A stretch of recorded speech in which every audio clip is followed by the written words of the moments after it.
I can help with for tomorrow. How exciting! Everything set up.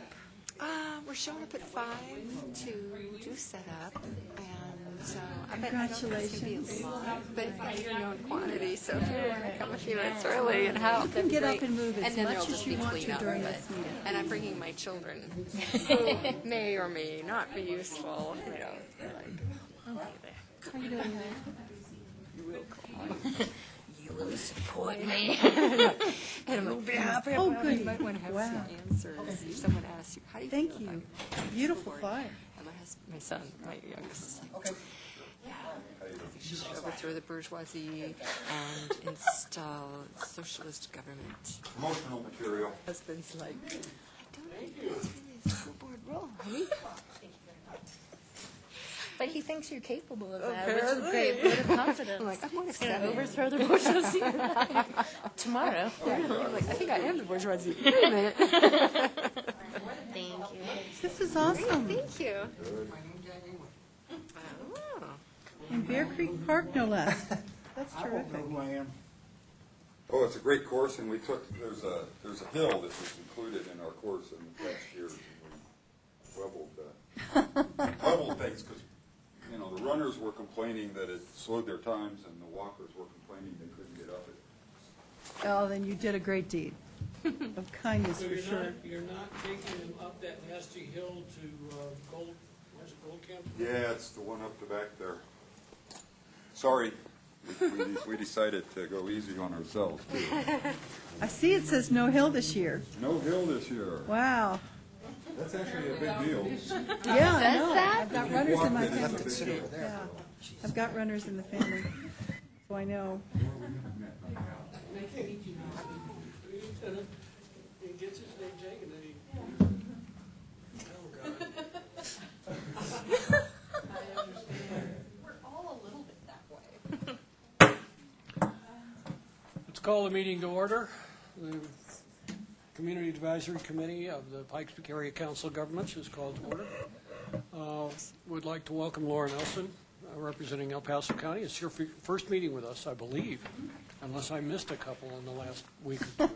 Okay. The first thing that we do, we've determined we do have a quorum, and so we will be able to conduct business today. We'd like to go around and introduce ourselves, and I'm Jim Moore, at-large member and chair of the committee. Kevin Walker, first vice chair and also at large. Jessica McMullen, the Policy and Communications Manager for PPACG. Laura Nelson, Executive Director of the Apartment Association and representing El Paso County. Al Moffett, El Paso County. Ellen Hussey, Teller County. Julie Ott, League of Women Voters. Courtney Stone at large. And present staff, Oh, Jennifer Valentine, PPACG staff. Kevin Reyes, PPACG. and who are people seated out in the public area? My name is David Mowry. I'm the intern under Courtney Stone. Okay, Adam Copper, City Engineering with City Colorado Springs. very good. Casey Partridge, Finance Manager, PPACG. And you're down here sitting early before you do your presentation to go through the brutality of the rest of the meeting. Oh, I was looking forward to it. Okay, all right. Consent agenda, do we have any questions, or anybody want to comment or take something out? Otherwise, I'll entertain a motion to approve the consent agenda. So moved. Second. Second. Moved by Kevin Walker and seconded by Ellen. All those in favor signify by saying aye. Aye. Opposed? Okay, thank you. Do we have a quorum? Yes, we have a quorum. Okay. We require 6 for a quorum, and I think we are now up to 7 or 8. Yeah, okay, good. Are there any public comments that are not on the agenda from anyone joining us today? I do have a quick comment. Okay. By the front door, there is a big handful of needs survey postcards. These are the opportunity for citizens and anyone in the region to tell us about current needs. If you can take some of those postcards and please hand them out, and if you need more, I will happily give you as big of a stack as you'd like to take with you. Okay. Thank you very much. All right. For purposes of the record, if you'd state your name and affiliation. Yes, again, my name is David Mowry. I am the intern under Courtney Stone at the Independence Center. And I just wanted to take a minute to let you know about some of the things that I've been working on this summer with Courtney. If you'll push the button, the white button, and see, does the blue light come on? Turned off. Turn it on. Speak into it. There you All go. right, is that Just better? speak into it. Yeah, there we are. So yes, I'm David Mowry. I'm interning under Courtney Stone at the Independence Center. And I'm here today just to take a minute to talk about the transportation study that we are working on. There was a bill passed here recently that has allowed this study. We are trying to update transportation here in El Paso County and Teller County, specifically for people with disabilities. We are currently looking at what barriers might exist, what's working, what's not working, how can we adapt, and how can we change for the better with the processes that are at hand. Late June, we had a large stakeholders meeting where we had people from local government, different organizations all came together, people from Teller County, El Paso, all to try and get a bearing on where we should all move forward from there. We have broken up into 3 separate working committees, so one for El Paso, one for Teller, and then one for the technologies. We did have representatives from Lyft and from Uber. We are interested in their platforms and kind of how they're working on things.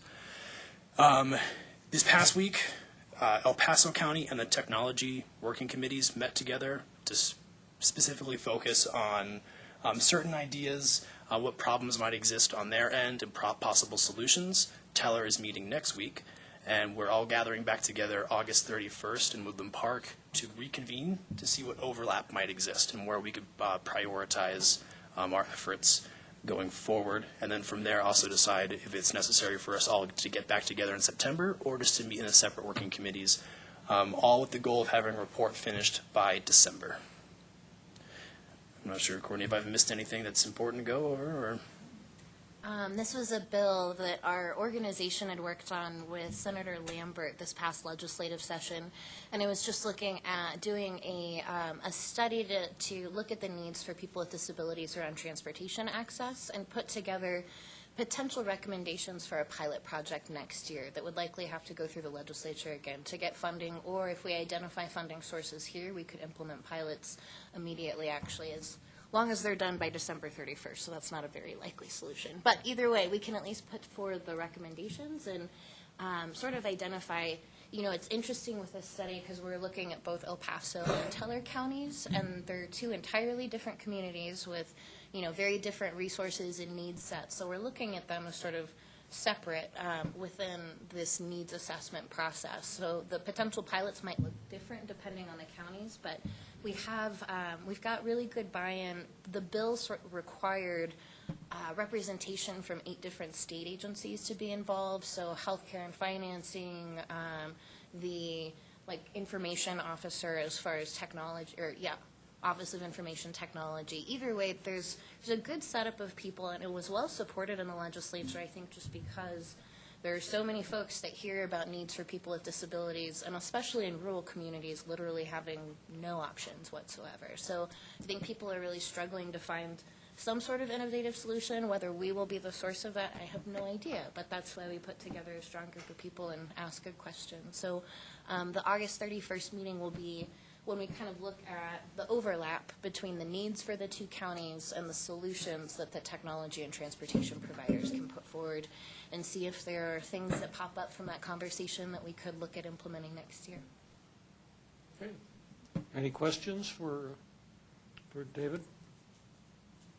Thank you very much. Thank you for having me. Appreciate that. I think you found yourself a wonderful internship. Yeah, and I'm ended next week, too, which is the heartbreaking part, but it's been a good summer so far. Okay. And we welcome Rachel Beck. Hi. Hi. Okay. Let's go to action items, and the first one up is Tip Amendment 11.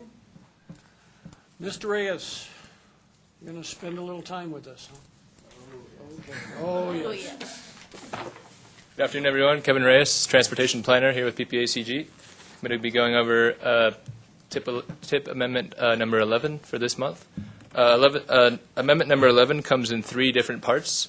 So the first part is coming to us from the City of Colorado Springs. They are requesting to add $2.8 million of CDOT permanent water quality mitigation pool funds into the TIP with a $2.1 million local match. And the city is planning to design, construct, and maintain a critical full-spectrum basin at the northwest corner of Powers and Research. And basically, the project is intended to increase peak flows at that area for flooding. The second project is coming to us from CDOT, and they are requesting to add $900,000 of bridge on-system funds to the TIP. $720,000 of those funds are going to be programmed in fiscal year 2018, and $180,000 is going to be programmed in fiscal year 2019. And these funds are going to be for some routine maintenance and realignment on the culvert on State Highway 94 between mile marker 3.5 and 4.5. And then the last part of TIP Amendment number 11 also comes from CDOT. So they have finished their fiscal year 2017. So we have received new funding pool amounts from CDOT for fiscal year 2018. So attachments, let's see, I'm not sure. Quickly go over that. Attachment number 4 in your packet shows what those new funding amounts are that we're receiving. So we have 3 different categories that we're responsible for it with PPACG. The first one is SDP Metro, second is CMAQ, and the third one is TAP. All 3 are for fiscal year 2018. So these are the old funding amount is here, the new funding amount is here, and then you can see the difference of what we're receiving. And here on the right is the new unprogrammed amount that we have. So that means that is money that is available to spend in our region. Those are the 3 parts of TIP Amendment number 11. I will take any questions you guys might have on that. Yeah, Al Moffett asking a question. Has there been an assessment of the impact of the stormwater mitigation pond or pool out in that neighborhood? In other words, what is its impact on the planned intersection work that's being done? Is there any impact to existing housing? Mm-hmm. What happens if we get a 100-year storm? Things of that nature. Are you referring to the city's project or CDOT? Okay. I'm talking about moving money to the water quality mitigation pool. That's the first time I recall seeing that. And I've got a number of constituents out in that corner of Research and Powers. I was just wondering, has there been an assessment? Has there been any sort of outreach to the community? Things of that nature with regards to what the plan is? I'm not sure what the city's process is for selecting projects. I can say pretty confidently that there probably has been if they're getting CDOT funds, because that's usually a requirement. But I'm not sure of the specifics of what their process is in terms of public outreach and all that for a specific project like that. I don't know. I guess we have a city person here. Do you know specifically about it? Okay. Yeah, I can help answer that.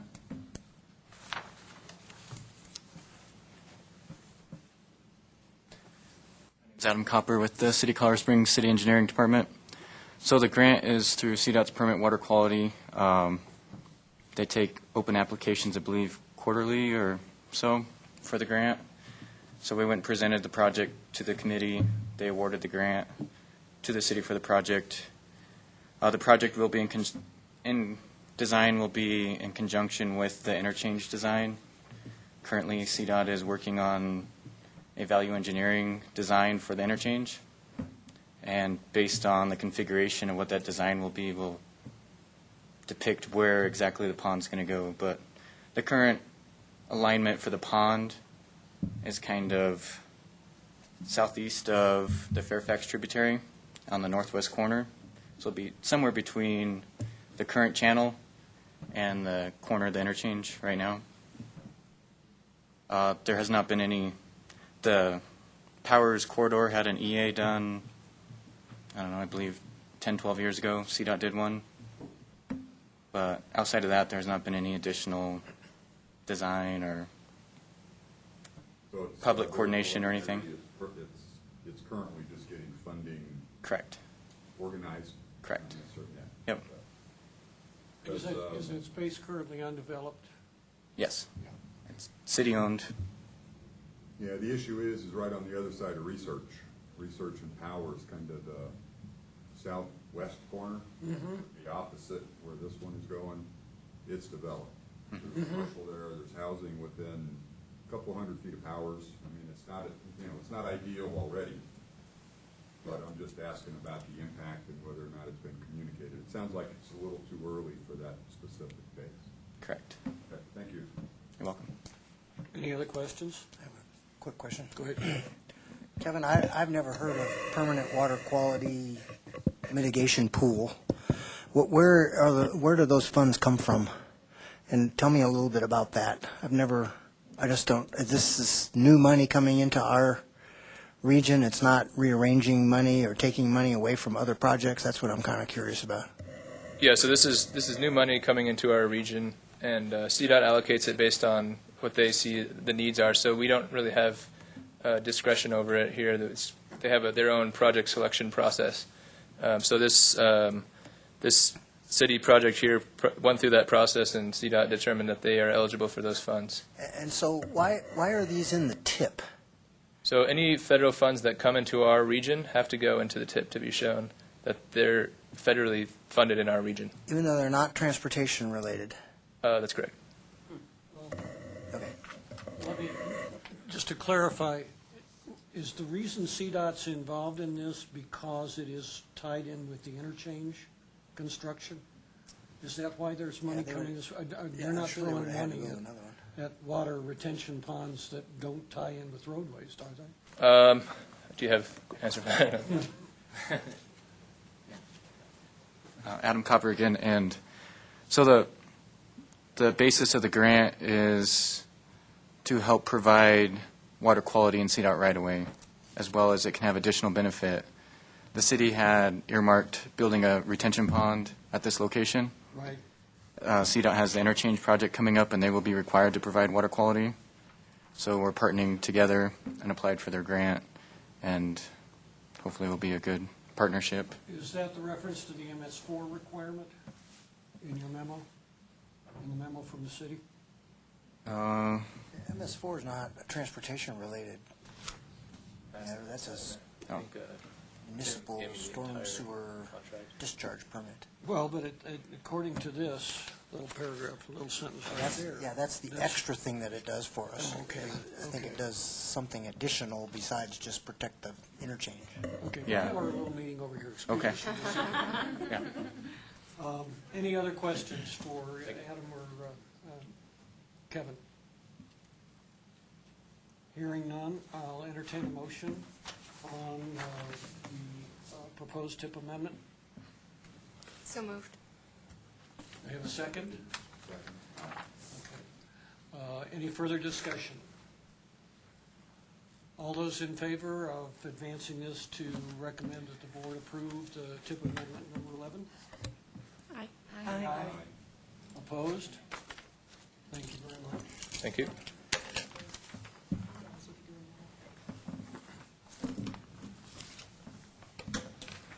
Next up, plans, objectives, and targets.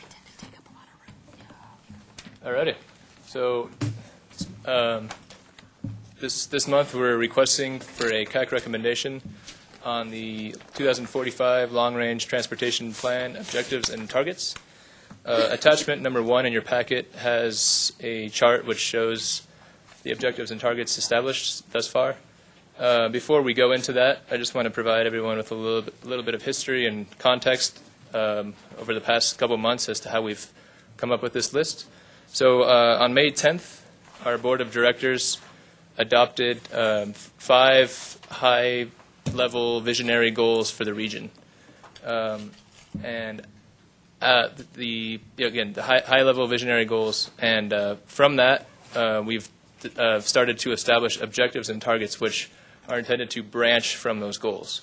And just as a quick reminder, objectives ask what do we want to accomplish, and targets ask by how much and by when. So on May 10th, the board approved those goals. The following day, on May 11th, we had a TAC workshop to begin establishing the objectives and the targets. And so at that meeting, we only got to getting to the objectives. And a couple weeks later, at the May 31st CAC meeting, Jennifer presented the draft list of objectives that we had come up with at that TAC workshop. At the TAC workshop, we had a lot of discussion. I think Jennifer probably mentioned this back in May. We had a lot of discussion on making sure that our objectives and our targets are measurable and that we actually have the data to measure them. We want to make sure that we are making this plan quantitative in nature and not qualitative. And my understanding is in the past, some of our plans, we did not have the data we needed to measure everything that we were trying to achieve. So we really tried to get away from that on this plan. So since that workshop in May, I spent the entire month of June with Ken, and we met many times together to try to figure out what data we have. We tried to figure out what data has been collected in the past and what we can actually measure coming up in the future. So we spent, again, in the whole month of June doing that. So we didn't come to the CAC in June with anything because we were working behind the scenes trying to figure out what data we have. So after we did that, in July, we went back to the TAC. On July 10th, we had another TAC workshop, and we began kind of breaking down the data that Ken and I found, and we started establishing our targets.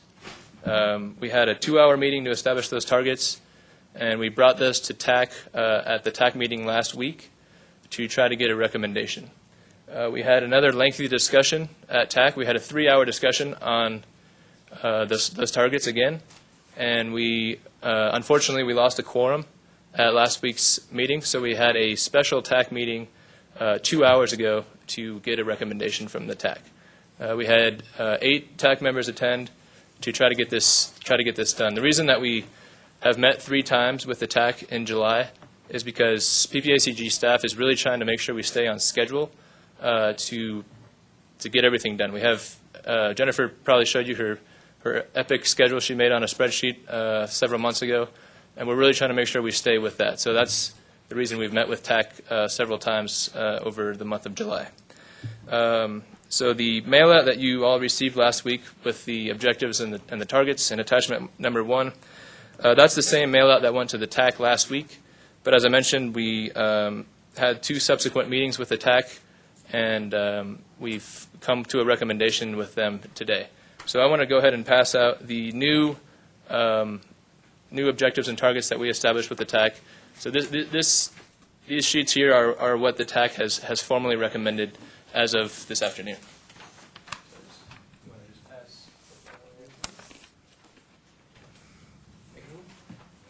Quick question while we're looking at this. What is a headway? So headway is the amount of time between when a bus comes to your transit stop. I don't know if I explained that very well. Thank you. How long you have to wait for the bus? That's the word. Yeah. Okay.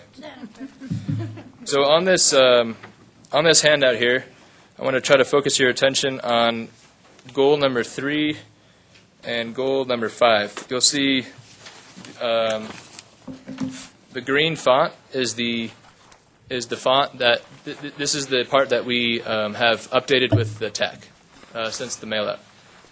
So starting, I'll just show it on here as well. Actually, I think it's.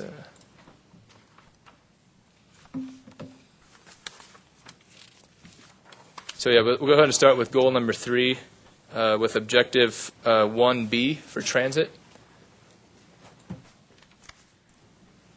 Let's see. Okay. So we said enhance fixed route transit. That was something that had already been established as an objective. For the baseline data, we said use the parcel data by the census block group. We agreed that's what we're going to use with the TAC. And then the proposed target is maintain or increase the population served within 1/4 mile transit stop. So that was one update from the previous conversation with the TAC. Second part here, objective number 2 under goal 3 is the non-motorized. Enhance non-motorized facilities according to attributes identified in the regional non-motorized plan. So here we have the baseline data. It tells us where we're getting the data from. It says the non-motorized plan has a list of improvement corridors for the region. The improvement corridors cover a total of 626.3 miles. The region has a total of 1,463.34 miles of roads. The improvement corridors cover 42.8% of the regional road network. that's the baseline data that we know we have and that we can measure. So based on that, we say our target is to reduce the number of miles identified in the non-motorized improvement corridors still needing improvements. I'd like to point out that the non-motorized improvement corridors include both bicycle and pedestrian corridors, and they were identified in our non-motorized plan, which was written, I think, back in 2014. The criteria for writing that, for identifying these corridors, was things like how many destinations do these take you to. So that the plan outlines, this corridor will take you to 3 schools and 2 parks and 5 businesses. They also identified how many accidents have occurred on those corridors. So those are the types of things that are taken into account for how those have been identified. So that's the additions for goal number 3. Now, if we go to goal number 5, you'll see some more green font. We'll look at goal number 5 and objective number 1 for the environment. We said improve or mitigate impacts to critical habitat, stormwater runoff, quantity, and air quality. So we added, for baseline data, we know how many critical habitats we have in the region, and we know we can measure our air quality. So those are things that we know can be measured and monitored. So for the targets, TAC recommends maintain and or mitigate the impact to critical habitats. And for air quality, we're saying do not violate national ambient air quality standards. Those are just federal standards that we have to abide by. So that's kind of how we came up with that target there. And then if you go over to objective number 3, focus investments on infill and existing infrastructure. We asked how can we measure this, and we agreed that we're going to measure it with lane miles per capita. We agreed to not increase lane miles per capita, and also look at the number of projects supporting the urbanizing area based on the 2045 TAZ population density. So that is something that is being developed right now in our small area forecast software. So we don't actually have that as of yet. We know we can measure it, which is the point. So that's everything that we've added with the TAC since the CAC mail out. I think I've covered everything. I don't know if Jennifer has anything else to add, but take any questions you might have. Questions? Julie? I'm curious about the thinking behind leaving off the stormwater runoff as part of the environmental. Yeah, that's a great question. That was one of the issues we had a lengthy discussion on. One of the reasons is because it's very difficult to measure and create a baseline. So we know we can measure how much surface area of impervious surface we have in the region, but we can't predict how much rain we're going to get. So in terms of creating a baseline, we couldn't think of a logical way to do that. But that does not mean that cannot be a scoring criteria. So I should point out that even though we have objectives and targets on here, there's a third step that we need to get to, which is our scoring criteria. So there might be things like stormwater that we will actually add in when we get to that point when it comes to scoring projects. And so for specific projects, we might say, okay, you're going to add, a 12-foot lane, and it's going to be a mile long. Okay, we can make a scoring criteria based on that and score it for rainwater and stormwater. But in terms of creating a baseline, we just couldn't think of a logical way to do it. Does that answer your question? Can I make a quick comment about that? So, not to be counter, but that was one thing that we had a lot of conversation about, especially because it's not exactly related, but over the past 6 weeks or so, we've been doing a lot of outreach for our scenario planning, which is the next thing that's coming. And the big thing that everybody wanted to talk about was water. And so it was a little bit challenging to think about not including water in some significant way. So there definitely, both sides were there, but the TAC decided to. This is TAC's decision, but we can certainly have that discussion today if that's something that the CAC feels we need to add. We can certainly bring that to the board and have a different recommendation there. But in terms of measuring it, I'm just talking about, we really struggled with trying to figure out how to measure that. Can I have, on that specific point, wouldn't lane miles per capita be a measurement? I mean, we can't talk about the overall impervious surface per capita, or we could, but we don't really have management over that sort of argument or that land use piece. But we do have it, and it's related somewhat to the lane miles per capita. So if you're reducing lane miles per capita, you're reducing your stormwater impact per capita. So I think that would be one way of maybe measuring the impact, is just tie the two together and say by achieving this one, I have a little crit about that one. You're reducing your lane miles per capita, then you're also reducing your stormwater impact, so they tied together. I think that's a great point, and we had that discussion. But one of the problems we saw with the TAC was you have the denominator, but you don't have the numerator. You know how many lane miles you have, but you don't know how much rain you're going to have. So that was kind of the problem in terms of. Well, but no matter how much, if I have 12 inches one year and 20 inches another year, that's not the measurement. If you're using lane miles, you're reducing your impact by, on a per capita basis, no matter how much rain you get, for every inch of rain or something like that. Yeah, that's I certainly. I think tying the two together might be a way to do that. Yeah, that's a great point. But I do want to know how many lane miles per capita you're going to reduce that by, other than just .001, because that one doesn't say. This new one just doesn't give you in so many of your objectives, you talk about reducing it to 60% or increasing to 90%. On this one, it just says reduce lane miles per capita, or what does it say? It doesn't really even say that. It doesn't even. Are you talking about infill? Well, I forget where I just read it. Is that the objective?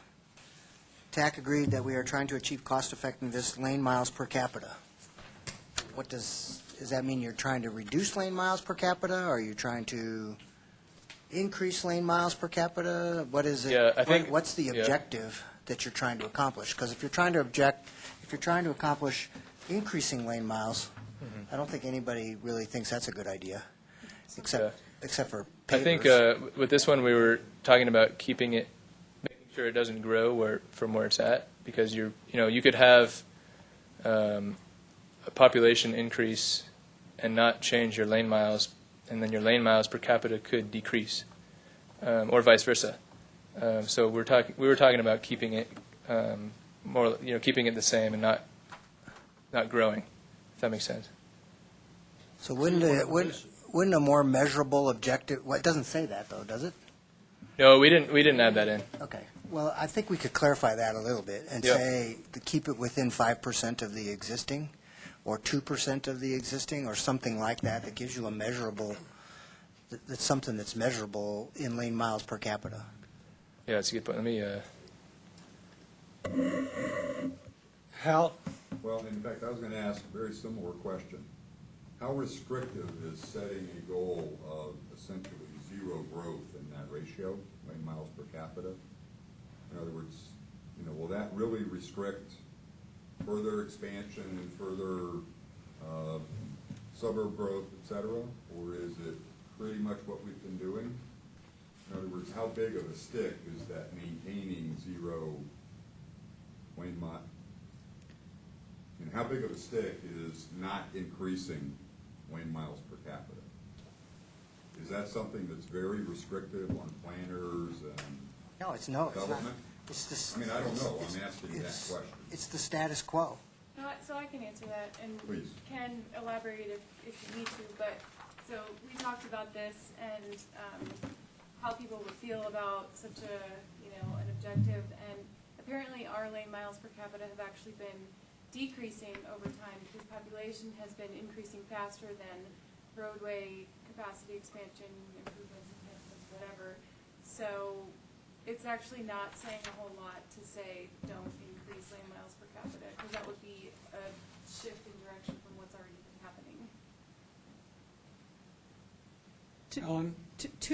To that point, since we know that we're expecting a 50% increase in the retiree population between 2020 and 2040, Careful. me, my generation, In my generation, You're right. in my generation, I'm sorry for any political incorrectness that might occur by me referring to my generation, but how realistic is that a goal to give our planners? To not To increase. to target zero increase in lane miles per capita. Since we know the population is going to grow, and we have an idea where it's growing from, or how, what the input is. Yeah. Well, so this is falling under the infill Yeah, objective, and so the idea is really to target investments in areas that already have development, as opposed to building new roadway capacity projects in outlying areas. And so I think that itself speaks to more senior populations who might be, from what we're hearing, interested in living a little bit closer to services and not having to drive when you're 90 or whatever. So that was really the idea. Okay. Would appear to fit. Pardon? Would appear to fit. I'm hearing that, and I'm delighted at the concept. I'm just concerned, I'm weighing that, the information in this with what I was just reading on our website yesterday about prospective population change. Yeah, let me clarify a couple of things then, Aubrey. First of all, these are not the ultimate targets. This is the category of target. Is that correct? Because you don't have numbers on here. You're not saying, for example, lane miles per capita. Agreed, we're trying to achieve cost effectiveness. This is under infill. Lane miles per capita. You've not said anything about what Kevin was talking about, and that is, nobody said anything about we're either going to increase it or decrease it, and by what amount, and that's what's going to be measurable and reportable. If it's just we're going to look at lane miles per capita, that's not a target, and that doesn't tell you anything about what you've been doing on your plan. Yeah, I think, correct me if I'm wrong, Jennifer, this is, I think I just made a mistake of omitting the target on this specific objective. But my understanding was from the TAC meeting we had, we were talking about not increasing lane miles per capita. Okay. And so we had that under, we agreed that that's how we're going to measure it. holding that ratio, whatever, once we've established it, holding Yeah. that ratio. Yeah, we agreed that's how we're going to measure it. I just omitted the target underneath that box. Okay. Well, Let me just ask a couple questions. Let me go over to under Goal 5, Objective 1 on the environment. You're talking about maintain and/or mitigate the impact to critical habitats. Which is it? And how are you going? What is the measurement that you're going to use? And that's, I mean, I would tell you, I deferred to the TAC because I figured they knew how this stuff needed to be measured. I'm not satisfied with what their product is. I don't think, but I'm asking you, are you going to put in hard numbers on this so that when you are reporting to us and to the TAC and to the board, that you can say, yes, we have mitigated the impact of projects on critical habitat by X. And if you can't say that, then it's not a target. You understand what I'm getting at? I mean, I'm just trying to make sure that the process is producing what you want the process to produce. Because you're putting a heck of a lot of energy and time into this, and if it's not going to give something that you can point to and say, we're doing X, and this is what we plan to do, other than throwing your pen, we're doing X, and it's what we plan to do and what we intended to do, I don't see the point of the exercise, frankly. And it's kind of hard-nosed about it, but that's kind of where I'm coming from. Yeah, so for And specifically, I'm not blaming you, by the way. No, not at all. I Not think today, those are good questions, and I'll clarify. So the first part about critical habitats. So we talked about measuring the region has X acres of Right. critical habitat. So Right. at this point we know we can get that number. We don't have it yet. Okay. So based on that, you go down to the target. You say maintain and/or mitigate the impact to critical habitat. So federal rules require with critical habitats For every mile or however long road you build, you have to build X amount of critical habitats to mitigate that. Okay. And so that's what we're saying is basically make sure we're addressing that federal requirement.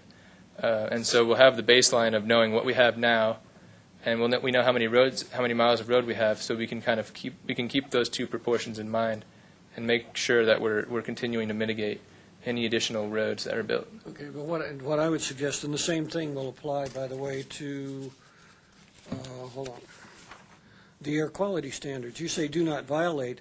I would say comply with instead of the negative.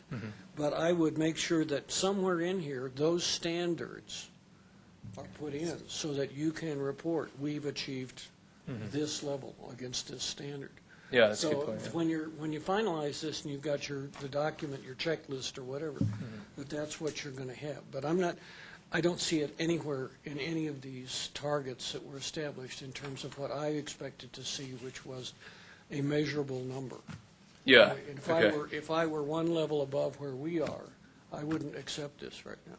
Okay. Yeah, I think we certainly we're hoping that we would have this in a measurable way. I think based on the conversation, I think based on the federal rules that go behind these, I think that they are measurable. We just didn't put it explicitly in this document. Is it your intention to do so? Absolutely, yeah. So, for example, if you go up to for the safety goal, right? So here we have baseline data of, PDO means property damage only, injury, and then fatality. We have all the data for that. And then we have a note down here that says federal law requires states to establish safety targets using these 5 measurements. But the CDOT has not come out with their targets yet. So what we're saying here is just basically whatever CDOT uses, we should be as good as them. That's what we're recommending here. So we don't actually have any specific targets here because we're waiting on CDOT to come out with that. Okay, so when CDOT does that, those targets are going to be what you're going to report against? Yeah, and that's going to be our target as well. Okay. Yeah. Okay. So it's a little bit different here, but we're kind of getting at the same thing. There's some federal regulations that we have to abide by, and so that's kind of what we're getting at with these targets. And we can certainly be more explicit in how we write that here. I think that's a great point. We were talking more with the technical group, so in terms of presenting this to the CAC and to the board, I think you bring up some great points as to how we can rephrase it. So can I add, sorry to keep piping in from the back, but so our conversation, the two things you just pointed out, I would agree, and I think now is actually the time to get in there in the track changes and say the conversation was acreage of critical habitat, that we know how much critical habitat we have now, and so if there's a project that damages or destroys critical habitat, that needs to be replaced, if you can, somewhere else, so we don't see a decline in that acreage. So I mean, I would get in there and just clarify that we mean acreage. And for the other one, lane miles per capita, the conversation was not increasing lane miles per capita. And so, again, I think right now we should just go in and clarify what we meant. Yeah, I think that's a great idea. I have this up in a word format for that exact reason. So if we want to start with the environment objective and then kind of flesh that out in the group, and I can just write it on here and everyone can see how it's written, and we can kind of work through that. Let me ask members of the committee. Now, Aubrey had her hand up, so she gets to ask a question before we go much farther. But I need to ask whether there are other areas, whether we want to spend some time today, and we do have the time, to try to focus in on what the measurable. I mean, I hope I'm not out here on a limb by myself. Maybe I'm sawing on the wrong side, but I think it's critically important, from my experience, that goals have measurable outcomes that you can report back on. Otherwise, the goals are useless, in my view. So, Aubrey, your question, and then I think we can take this through however many of these you want to go through. Yeah, so agreed. I would like to go through them sort of one by one if we could. Okay. And I think they also need a time frame established with them, especially if there's a percent increase or decrease identified. It needs to be by when, because if this is a 2045 plan, and you're increasing walkability to 5%. Yeah, so we had a lot of discussion on that point as well, about creating benchmarks throughout up until 2045. The TAC decided to just have all of the numbers we have on here, just have them be for 2045 and not have benchmarks along the way. So that was their decision, but CAT can certainly create benchmarks. Okay, so as long as that's clarified somewhere, I think. Okay. It just needs to be identified. And then just quickly, just a comment on the lane miles per capita, just to be sure we're all on the same page. That's not increasing lane miles. It's increasing lane miles per capita. So Yeah. as the population grows, the lane miles grow appropriately with that. Exactly. Yeah. Now, let me just comment on that point. That, to me, is contrary to the infill issue.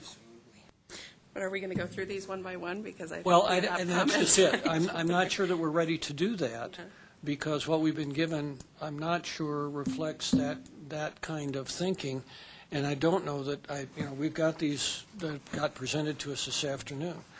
But my thinking, I want to ask on this, under how do we measure this for Objective 3, Goal 5, number of projects supporting urbanizing area based on the 2045 TAZ population density. What is that? Okay, so for this one, I think in your attachment, can't remember which attachment it was for packet.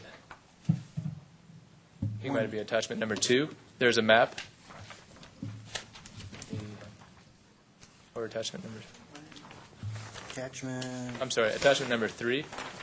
So this is a map that shows, I think it's actually, Is this the map you're talking about? yep. Okay. So this is the one that was created for the 2040 plan. Yep. So what we're talking about is using a similar type of map for 2045, which Jennifer is currently making right now for the small area forecast. And we're talking about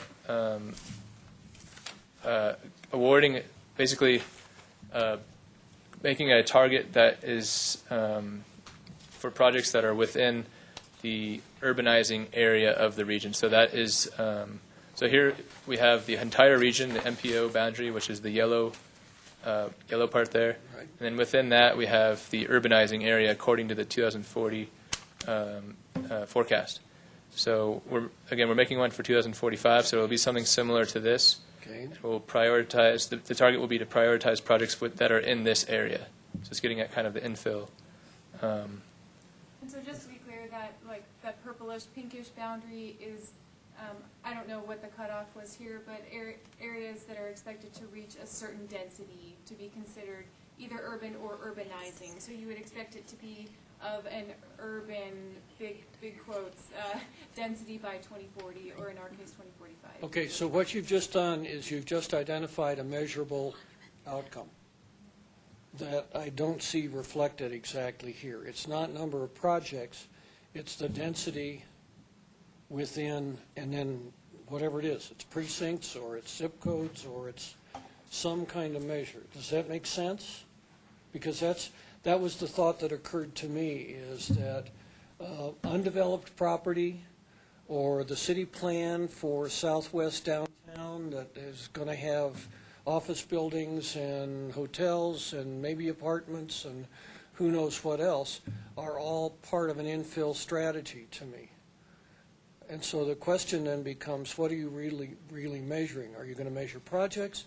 Or density to me is a number. Population density is a number. And then you could also do ridership of transit or in some of the other areas where you've got increased number of people, a percentage that are walking to work and things like that, all fit in an infill strategy. So I think that the density is how we draw the line, how we come up with that map, but for 2045. This is just getting at, are you in or are you out? You get extra points for being in that urbanizing area, whereas if the project is outside of it, then it doesn't support infill. Okay, and I would agree with that. I don't disagree with that observation. But the question is, are you just measuring projects, or are you measuring the impact of those projects? Okay? See, I think we're a step away from a plan that does give you all something to hang on the wall and say, you know, have we hit 100% of our goal? Have we hit 80% of our goal? Something like that. I don't want to be a pain in the neck about this, but I understand where it's either going to be a useful tool for you, or you're going to go through this whole exercise and it's going to sit on the bookshelf. Rachel? Comment on objective 2 and those measurements. Jennifer was nice enough to come over and meet with our Chief Economic Development Officer and I on how we measure economic vitality. And at the time, we expressed some questions or concerns about pulling out one particular industry, which is tourism. So I'm still a little unclear on why we're pulling out and measuring tourism, but none of our other key industries. Or, you know, specifically maybe some that are related directly to transportation, as tourism might be. So just, can you explain again, the thinking there? And I think we would prefer either to call out a number of key industries that are related to transportation or not call out any, but calling out one's a little odd. Mm-hmm. So the reason we specifically called out tourism here is because federal law requires us to address tourism in the long-range plan. So that's just kind of fulfilling that federal requirement. And we, in addition to that, we just added a few economic indicators in addition to tourism. So that's kind of how we came up with that. I particularly like the commercial vehicle delay. That's one that we hear a lot about. I think we got that one specifically from you guys. You mentioned that. But there's still, Yeah. but still, to Jim's point, there's no measurable there. It just notes it as an indicator, but it doesn't say that the 2045 plan should reduce commercial vehicle delay by 10%. So in the top box under tourism, we made a note that says PPACG recommends using these performance measures to monitor tourism and the economy only for reporting purposes. So we decided that it's very difficult to fully show the relationship between a specific project and economic development or tourism.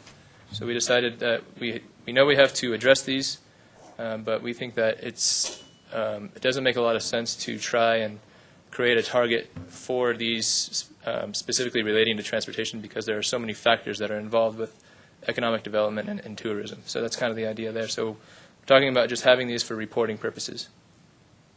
What about military impacts?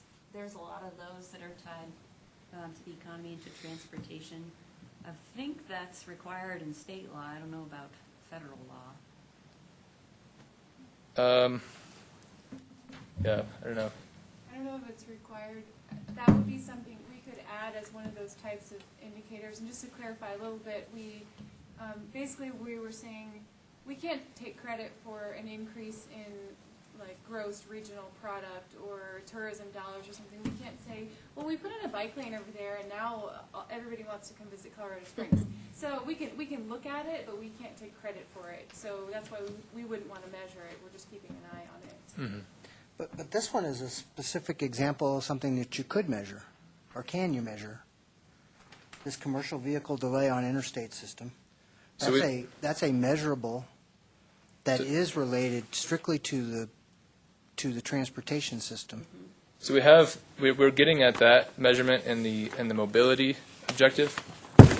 So we have data that tells us the amount of delay for all vehicles, which would include commercial vehicle delay.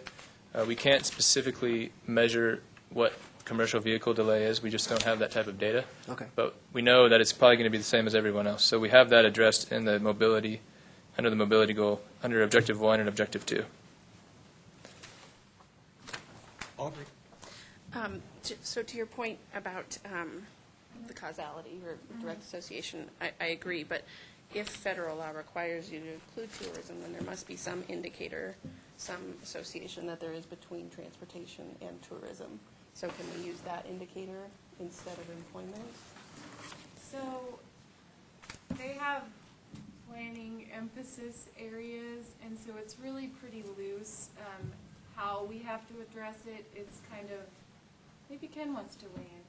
I think it's kind of like, you need to have a chapter about tourism, and we need to talk about tourism. It's not a specific, nationally, we have this data about tourism, so you should drill down and do that for your region. Okay.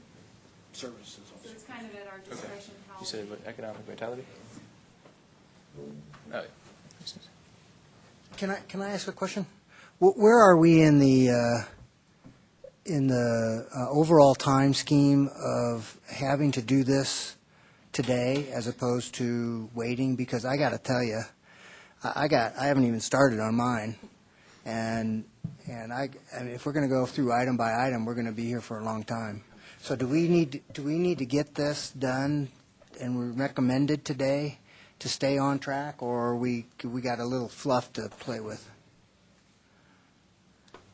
Oh, You want me to answer? Well, as Kevin kind of went through in his introduction, we have made a really big push to try to get this on schedule with the TAC, or keep this on schedule with the TAC, because we do foresee some problems if it gets delayed a month or more. We have the scenarios coming up, we have the scoring criteria coming up, and we're trying to avoid having two huge items moving through at any given time. So that's all I can say. I appreciate that the TAC put a lot of effort into building this, but they did have 3 meetings to do so within the past month, so I'd be happy to call a special, like, let's drill down into this as a CAC and pull into that if we want to, but I'm personally not super comfortable moving this forward right now, because I haven't had quite enough time to develop thoughts around all of it, but I also just want to make sure if we move it forward, I mean, this is the basis for making sure we're improving our transportation roadwork. I want to make sure that it's effective. So, I mean, not that it's ideal for anyone, but I would request a separate meeting, workshop, something to jump into this if that's a possibility. If I can just add to that, it isn't that I necessarily disagree with the targets. There are some that don't have targets. It's incomplete. Right. Bethany? Just for the record, the TAC made a motion that we're moving forward at the August board meeting, no matter what you guys. Okay, that's fine. We are a little bit over time on this, and as has been noted, going through this item by item today is probably not going to happen.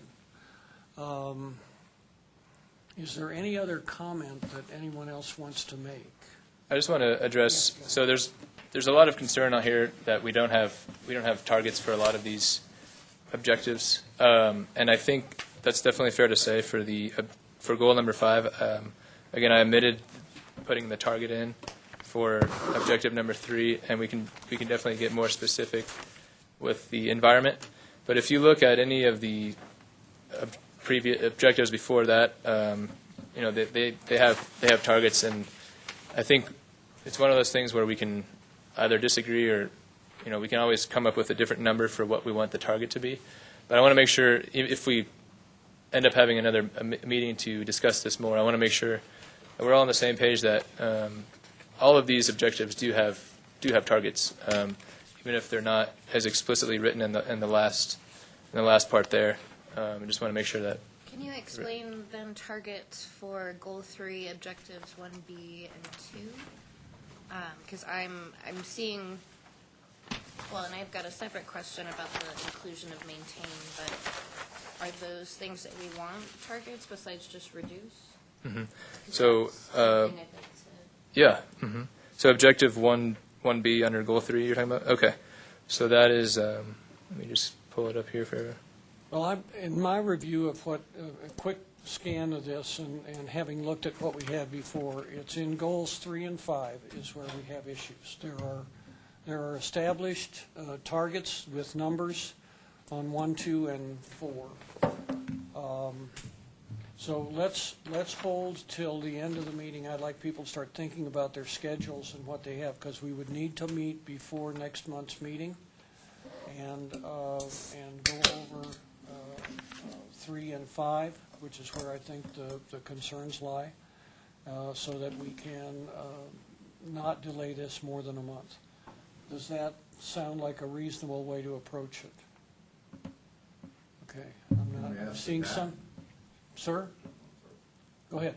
Can we ask the TAC to address our concerns about not having specific goal recommendations? Well, they're not going to meet between now and the board meeting. I think Jessica I mean, has I think I don't know how to frame it exactly, but I would entertain a motion along the lines of what we've been discussing here, if somebody's got an idea how to frame it correctly. not motion, but other comment. Go, Jessica.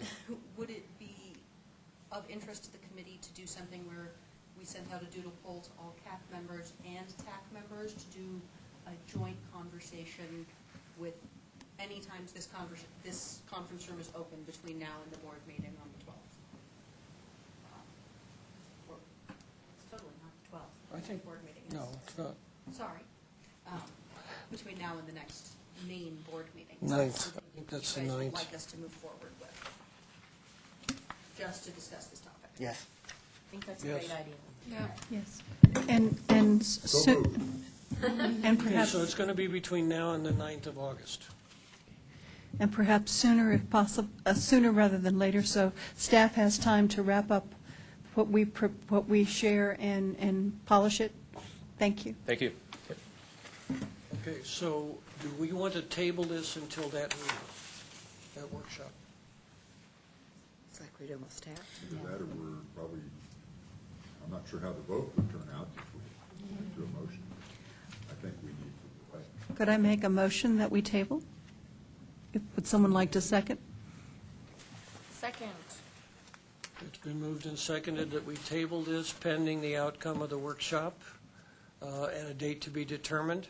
Are there any further comments or discussion? Yep, quick question. So then we wouldn't have an opportunity to vote on the next revised version? I'm sorry? We wouldn't have an opportunity to vote on a recommendation of the next revised version than before? If we had 6 people from this committee, we could constitute a quorum and we could in fact vote on at that. Okay, okay. We just have to call it as a special meeting of the committee. But I think the workshop discussion would be independent of the formal vote. Okay? All right, all in favor of the motion, say aye. Aye. Opposed? Okay, Kevin? Thank you. Sorry we can't. That's no problem. Appreciate it. Thank you.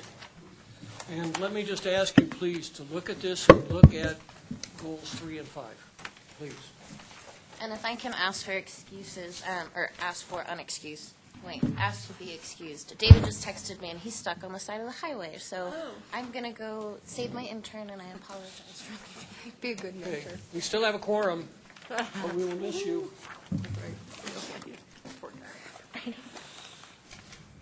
Okay, Jessica, item 4C.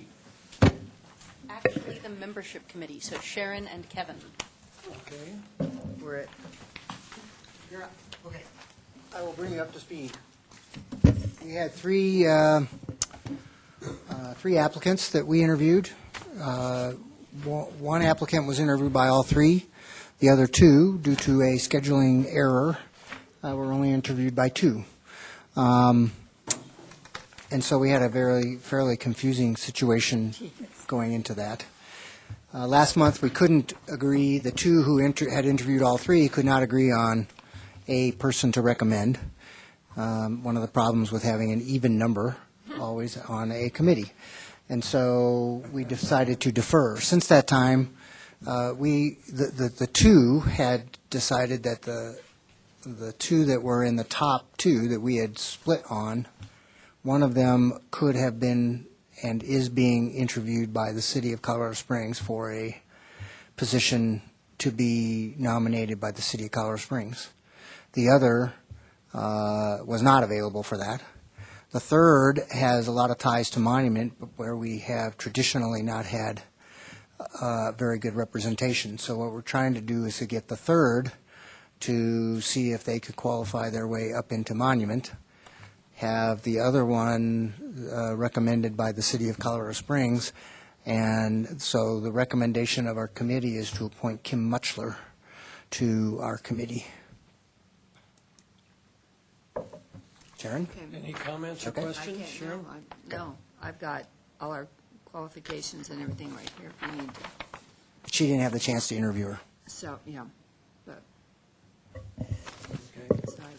So we have a recommendation from the committee, plus we also have appointment requests that have come in from El Paso County, Ms. Nelson, and from the City of Colorado Springs requesting that Tamara Dipner serve as a primary member. I think we want to go ahead with her. Any comments, questions, or reservations? I will entertain a motion that we forward to the board these three names to be approved as members of the committee. Yes, ma'am. We're only voting on Kim. We're only voting on Kim. We're not voting on this? The other ones we're stuck with. It's done? Not that that's a problem. they're just. Never mind. Okay, we're only voting on Kim, so are you making? So I'll move approval. On a second? Oh, Second. comes from the right people. Okay.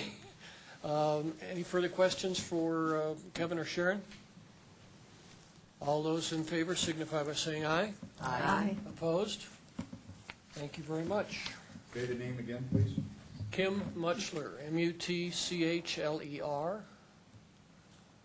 And I've known her in the marketing area of the community for 20 years. So I think she's going to be a welcome addition. Okay. All right, Kevin, if you haven't had enough, come on and talk to us about the tip delay policy. Glutton for punishment. Alrighty, so Kevin Reyes, Transportation Planner.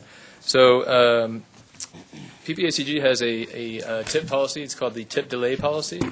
And basically what that says is that we review the projects that are programmed in our tip twice a year to see, kind of check in with the project sponsor and see what the status of their project is. And if the project is delayed by more than 2 years, then that project might lose federal funds. So that's kind of the idea of this policy, is to kind of check in with project sponsors and make sure their projects are on time. So I've been working with CDOT and the project sponsors over the past few months to put a list together to identify what projects are experiencing delays in our region. So attachment number 2 in your packet has that list of projects according to project sponsor. They've included what the project is, why it's delayed, and when they plan on completing the project, and what course of action they plan on taking to get it done. So hopefully it's self-explanatory. I think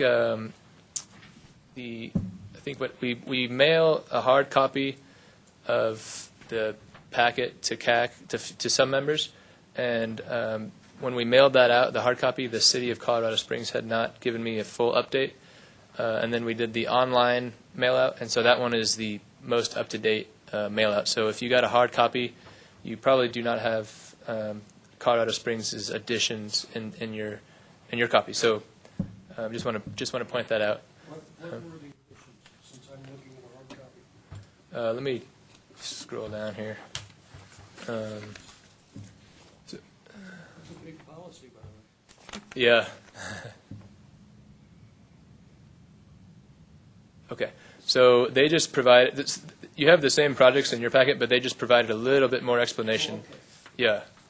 So it was for, I think it was for Sand Creek Trail, Palmer Park to Constitution, the Rock Island Trail project, and then the traffic systems upgrades. Those are the three that we were given a little bit more information on from Colorado Springs.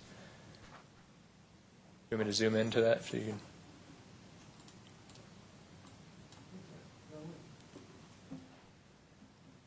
Any questions for Kevin? I hope you've had a chance to review those. I'm going to take these to the board next month as well, just to kind of give them an update on everything. So, For newer members of the committee, this was a question that came up just about a year ago. And I don't think anybody on the CAC was aware that there was this policy, and it was supposed to be reported out every 6 months.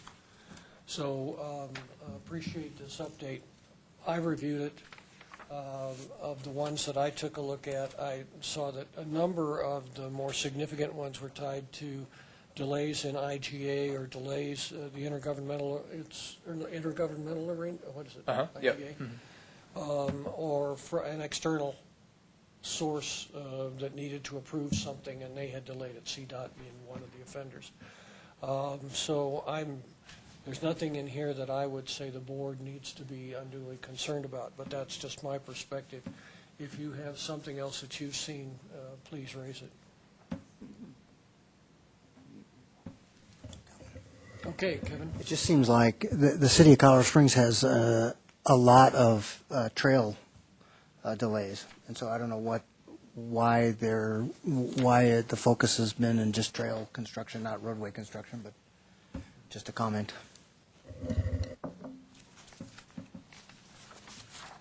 Okay, hearing nothing further, I will accept a motion to, well, it's just for discussion.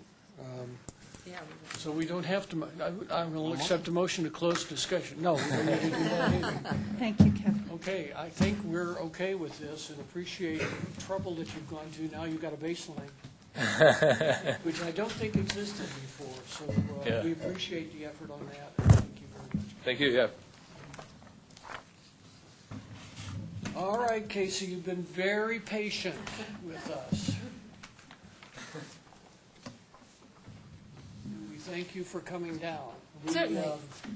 Before you start, I just want to note that because we're going to talk in a few minutes about roles and responsibilities, but when we were having that discussion, we noticed that there were some expectations for us to be at least aware of the financial materials and financial status.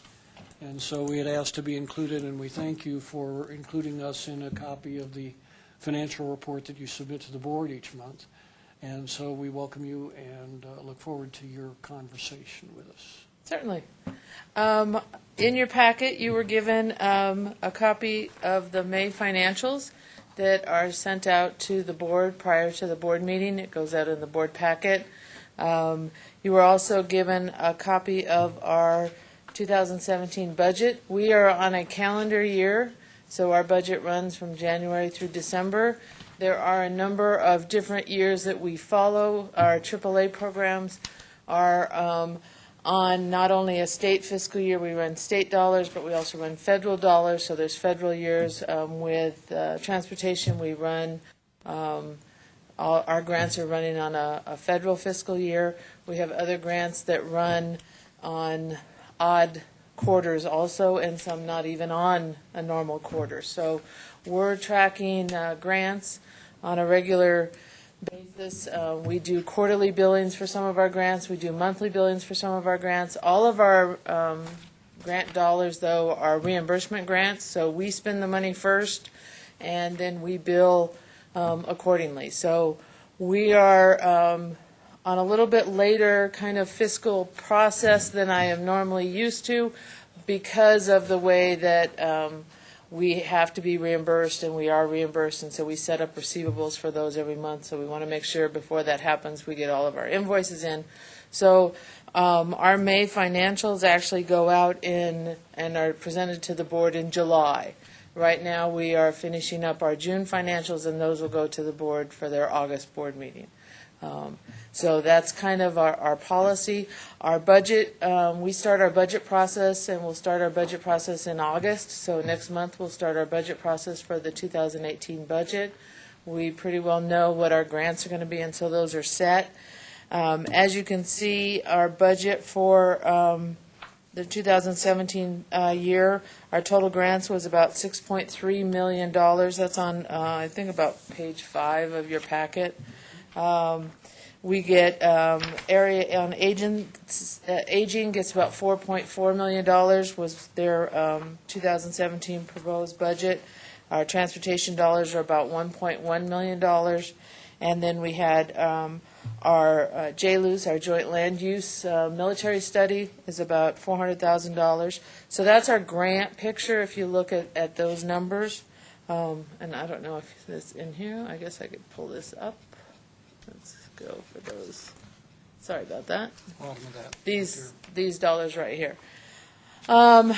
We also have funding from our members' dues. So our member governments are all pay dues to be involved in the Pikes Peak Area Council of Government, and that's based upon assessed values for their city or regions, and those dues are charged out on an annual basis. The billings go out the 1st of January, and those usually come in of January, February from each of our member governments. Those dues are what we call unrestricted dollars, in that we use them to match a lot of our grants. If we don't have in-kind or we don't have local matches, our dues match those dollars. And then there's some other areas where we have things that grants won't cover, and so we use dues for those items also. We also have, and that's, last year that was about $458,000, or 6.1% of our total budget. We also have special district revenue, which is our PPRTA. Since we have on staff the managers and the administration of the PPRTA, they reimburse us for their costs and also pay some of our indirect costs with the PPRTA dollars, and that's about 6.6% last year. We had some other revenue. We have some advertising that's generated in our yellow book. We have a ship insurance program that varies, and that's one of they help with Medicare information through our AAA program, and then some of our other smaller interest and other local support that we have. So that's kind of the picture of what our total revenue was. Our revenue budget was $7.515 million. And then if you look at our, this is the breakdown of our member governments and how they're charged out. As you can see, El Paso County was about $201,000. Colorado Springs is about $203,000. And it goes all the way down to Green Mountain Falls, which is $356, to Rama, which is $19 that they pay annually. So again, it's based upon size and appraised value. Expenditures, personnel is our largest budgeted item, which is about 45%, and that's personnel across all of our administration and then all of our grant areas. And then there's other, all of the other costs. Contract services is actually a little bit higher. It's 48% this year. And those are things that we pay out to contractors. Transportation uses a lot of contractors. Our AAA has some contractors. So, and then everything else is 1%, less than 1%, 0.5%. So those are all in your packet.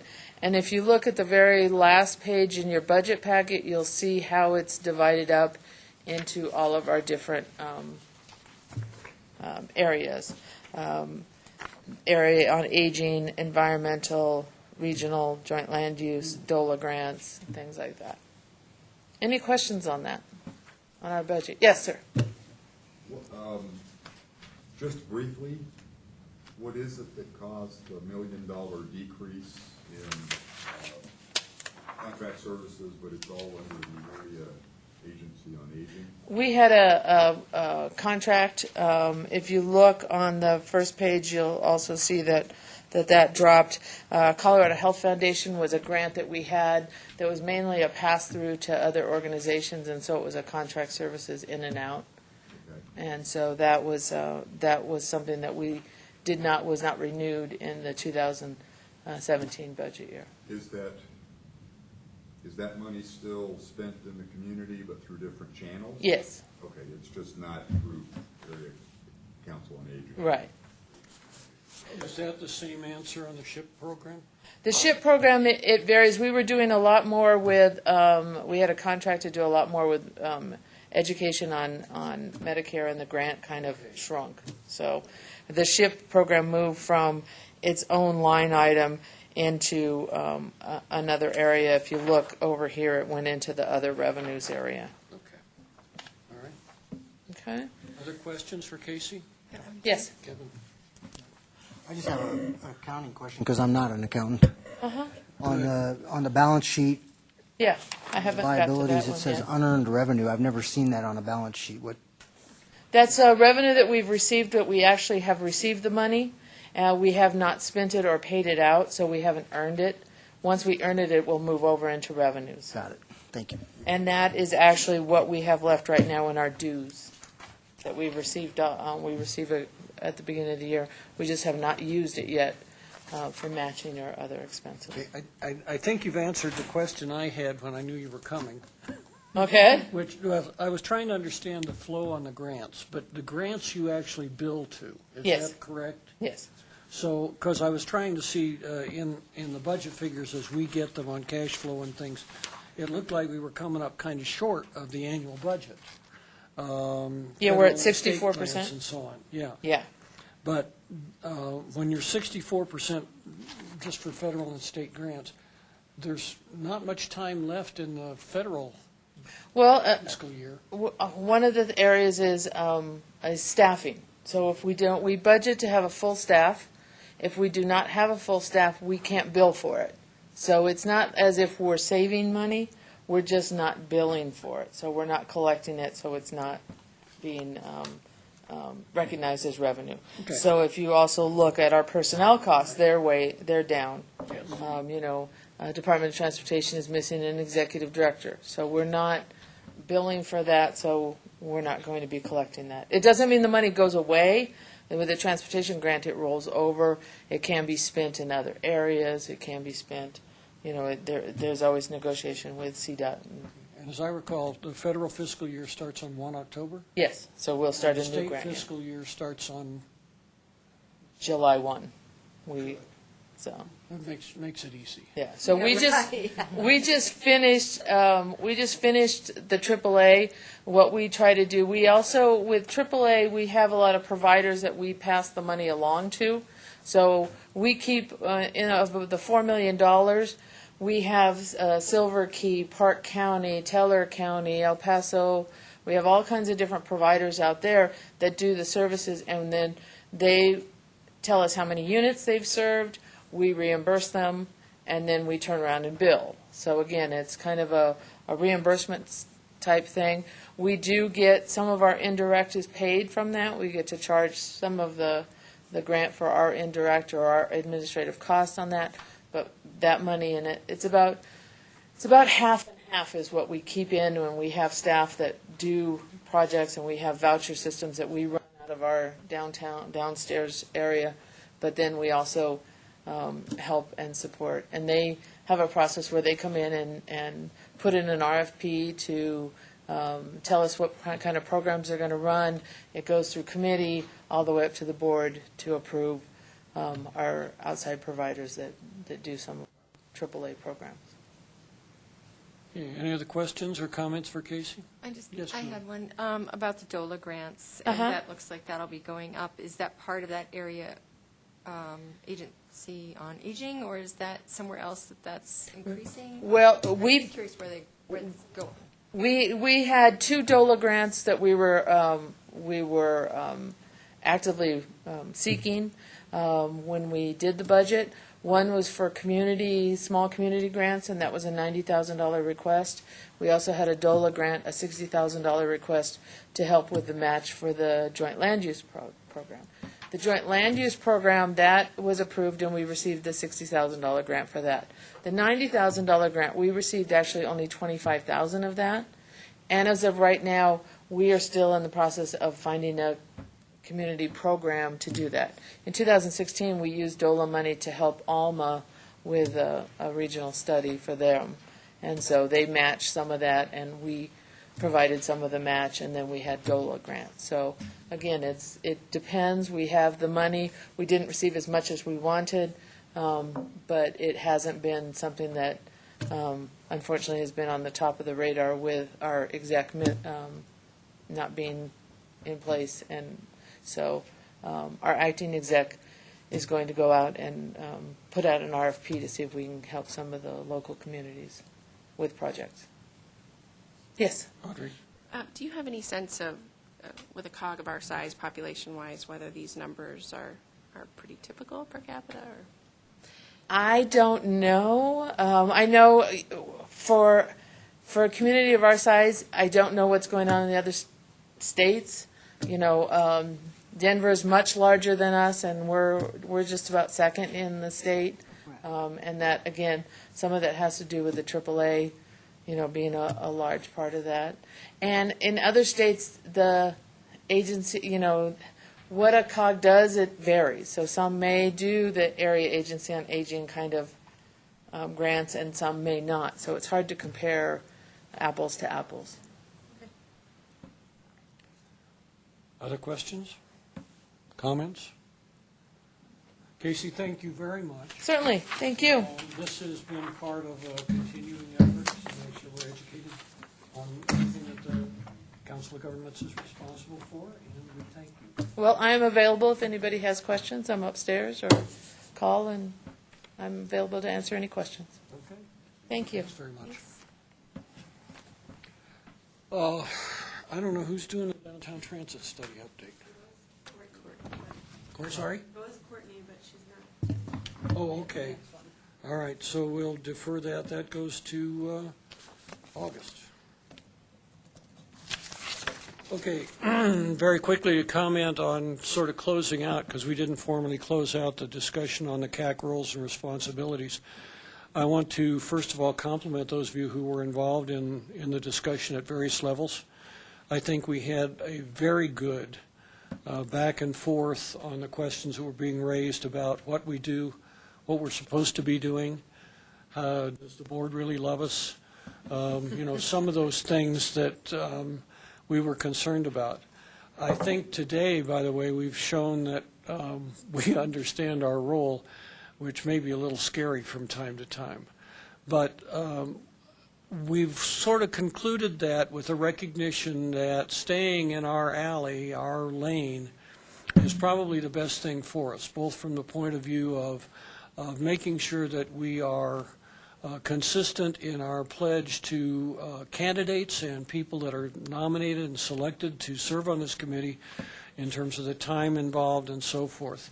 We'll have an extraordinary opportunity between now and the next meeting or between now and the 9th of August, as a matter of fact, to go over some of the things from the long-range plan. And that will be an unusual opportunity for us. There are other opportunities for us that will come along. But by and large, I think that we've all agreed that we don't want to become extraordinary researchers and problem solvers on behalf of the Pikes Peak Area Council of Governments, that's beyond what we signed up for as volunteers. If that is to everybody's understanding, I will include that. We'll include something to that effect in the minutes so that we are reporting back to the board. Commissioner Normstein asked about that meeting or so ago at the board, and I think we do owe some sort of closure to that. Any comments or questions out of the roles and responsibilities discussion? And I do want to thank Kevin for taking the lead on a couple of subcommittee activities and discussing some things so that we had more to work on in terms of hard things to look at and decide. Any thoughts that you have? No, I think that it's been a fruitful discussion, and I'm really pleased with the direction we're going. It's a little topsy-turvy at times, but I do better in that environment anyway, so. I Okay. guess I have a question. So, I'm sorry. Go ahead, Aubrey. So the appropriate venue to bring forth ideas and discussions, even though we're not going to be sort of spearheading these major initiatives, so would be, isn't there usually like an on the horizon? We had that and never knew quite what to do with that, but we Okay. do have the member announcements, and that's also going to be a place to do some of that. Okay, okay. Okay, I mean, if you're comfortable with that, or I can put over the horizon back in there. And you know, the idea behind that was if you stood at your home or office or wherever and on your tiptoes and peeked over the top, you might see something coming down the road that we ought to be thinking about. I think we can do that in the announcement period. Okay. Okay. Thanks. Other questions or comments? Well, again, thank you for your participation in that. All right, are there any member announcements? Hal? I put out my flyer. There is an event coming up, not this weekend, but the weekend after. Thank you, sir. It's for a great cause. Piers is a charity run by the Sarcoma Clubs here in Colorado Springs. Has an annual budget of about $45,000 to $50,000. We have partnered with, was 3, then 4, dropped back to 3. Now it's 6 audiologists here in town, and they basically give us testing and fitting at cost. We've got a great price for hearing aids, but we fit between 85 and 100 people a year that are usually on Medicaid. They're certainly financially needy, as is defined by the U.S. government, and it's about $225,000, $235,000 worth of hearing aids back to the community. This fundraiser, I'm the director, so I'm rah-rah mode here, but it's about 25% of our budget. So it raises $10,000 to $12,000. Any support you can give, you can go online and just donate, or if you want to come out, it's going to be a great event. We introduced a new thing called Lucky Draw, and there's going to be 8 packages raffled off. Each of them is worth $450 or more. Hotel stays, free meals, gift cards, not buy one, get one, but actual value. Okay. That's mine. It's a week from Saturday. A week from Saturday. Bear Creek Park. Bear Creek Park, everything is at the website. Okay. So, cool. Okay. And don't forget, we have the cards that Jessica was talking about that are out by the front. Hope you'll each take a stack off from where you grabbed your name tags. Any other announcements? Any observations? Go ahead. I have a couple, and these are thoughts really for maybe future meetings. As it relates to transportation funding, there are several sort of items that are out for discussion purposes. El Paso County's talking about adding a couple of items that might be related to transportation funding to the election in November. One of them is to add I-25 to the PPRTA list, which it's not on that list at the moment. The second is to use some of the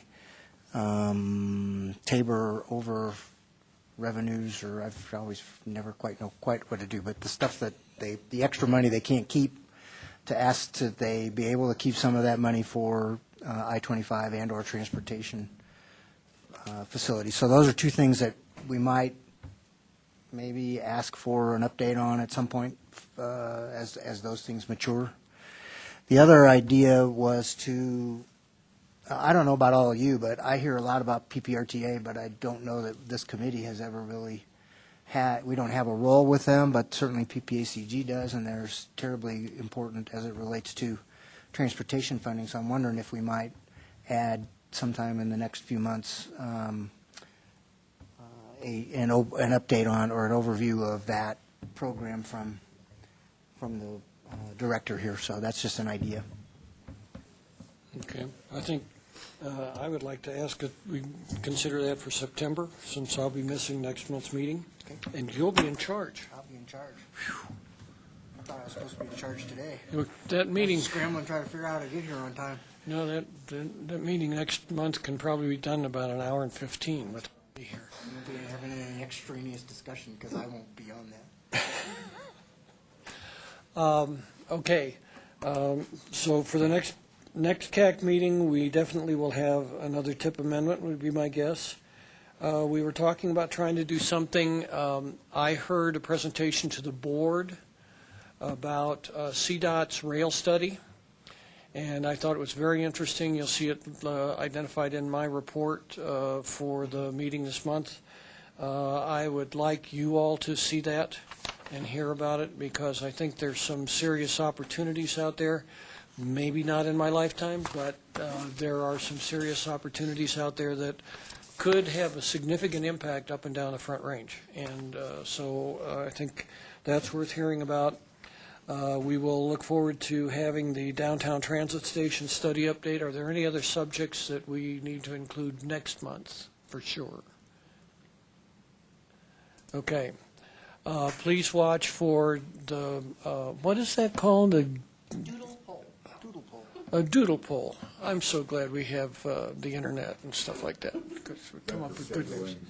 Yeah, it'll show a variety of options, and you can indicate when you're available, and then we select off of that. Watch for that, and please, please, do take time, the one that was handed out today, take time to take a look at that, with special emphasis on goals 3 and 5, which is where some of the softness is, in my view. And we'll see if we can't pull something together. And if 6 or more of us can gather together, we will be able to have a meeting. I don't know whether we need to publish. Well, when we publish the workshop, we can indicate it too. So it'll be indicated that way. Okay, now that we hear the thunder and lightning. All right. Hearing nothing further, we are adjourned. That's a selling point, absolutely. A race to the car.